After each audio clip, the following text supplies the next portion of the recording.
শতাংশের মানুষ এটার ভিত্তিতেই আমরা আসতে চাই। আপনারা দেখেছেন আমাদের খুলনা 1 আসনে আমাদের এক ভাই এমপি প্রার্থী হয়েছে, ওনার মুখ দিয়েই বলেছেন উনি হিন্দু ধর্মাবলম্বী।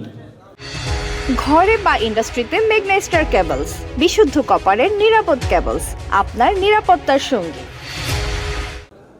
যে একজন নরমাল নাগরিক হিন্দুরা জামায়াত ইসলাম যদি ক্ষমতা আসে তাহলে জামায়াত ধরে থাকবে ইনশাআল্লাহ।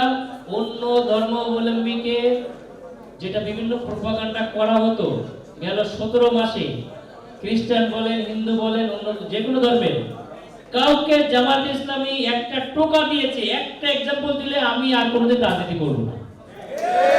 অসংখ্য উদাহরণ আছে, তার প্রতিষ্ঠান থেকে অন্য দলের লোক স্বর্ণ নিয়ে যাচ্ছে, চাল নিয়ে চলে যাচ্ছে, সিমেন্টের বস্তা নিয়ে চলে যাচ্ছে, আমাদের লোক এসে সেটা ধরে দোকানে ফেরত দিয়েছে, দোকান গার্ড দিয়েছে, 2 দিন ধরে গার্ড দেওয়ার পরে টাকা দিতে গেছে, টাকা নেয় নাই, নিজের টাকায় তারা নাস্তা করেছে, খাবার খেয়েছে।